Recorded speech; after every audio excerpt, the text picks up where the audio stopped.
Let me share a method that can help you reshape your attitude toward work and recalibrate your dopamine system. By applying this approach, you can train your brain to embrace discipline, enhance your output, and boost your drive. Most people naturally shy away from intense effort. While many prefer to avoid demanding tasks, some push through with determination to reach a specific goal. The promise of a reward, whether it's financial gain, recognition, or personal achievement, is often the main force that keeps people going. But because dopamine is closely tied to how we perceive time, working solely for a future payoff can make the process feel more grueling and significantly reduce your efficiency over time. Let's look at some research. At Stanford University, scientists conducted a study with preschoolers who enjoyed drawing. These kids weren't told to draw, they did it simply because they liked it. Then the researchers began offering small prizes, like gold stars, for their artwork. These rewards were exciting to the children at first. But once the incentives stopped, the kids showed noticeably less interest in drawing than they had before the experiment. What's important here is that the activity was originally chosen freely and enjoyed without external motivation. This is what we call intrinsic reinforcement. When we start rewarding ourselves for tasks, even if the reward comes from within, we often lose some of the joy we once felt doing the activity itself. It may seem counterintuitive, but that's how dopamine works. A spike in dopamine from a reward can actually lower your baseline levels. This shift causes your brain to reinterpret the experience. You weren't working because you enjoyed it, but because you were chasing a reward. That doesn't mean rewards are inherently bad. But it's crucial to understand that dopamine shapes how we experience time.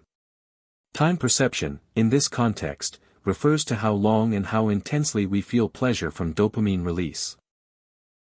When we engage in something, studying, working out, or completing a task, just to earn a reward at the end, we stretch out the time we spend mentally processing the experience. And since the dopamine surge only comes at the finish line, our brain isn't as engaged during the actual effort. Over time, this leads to a decline in enjoyment during the activity itself. That's the opposite of what's known as a growth mindset. Carol Dweck, a Stanford psychologist, introduced this idea, the belief that intelligence and abilities can improve with effort. This belief becomes a goal in itself. And people who adopt this mindset tend to achieve far more than those who believe their abilities are fixed. Why? Because they focus on the process, not just the outcome. And anyone can develop this mindset. The brain has mechanisms that can teach us to find satisfaction in the effort we put in. But it's not easy. You have to tell yourself, hard work is valuable. I enjoy this challenge. Even if the task feels tough, over time you'll begin to associate effort with dopamine release. You'll start to feel that surge of motivation while you're working, not just when you finish. This shift means you're no longer relying solely on the reward to trigger dopamine. If you work only for the prize at the end, you'll enjoy the process less and make it feel more exhausting, which will eventually hurt your productivity. But if you can tap into dopamine during the task itself, it can energize you and sharpen your focus, partly by converting into adrenaline. So the key is to stop fixating on the reward and instead learn to release dopamine during the effort. The good news? Everyone has this ability. You can train yourself to say, I find satisfaction in pushing myself. Even if it's uncomfortable, you stay committed. You begin to access the reward embedded in the effort itself. You feel the dopamine kick in while you're working. You're doing it because you choose to, because it matters to you. And if you repeat this mindset often enough, you'll notice it genuinely starts to work.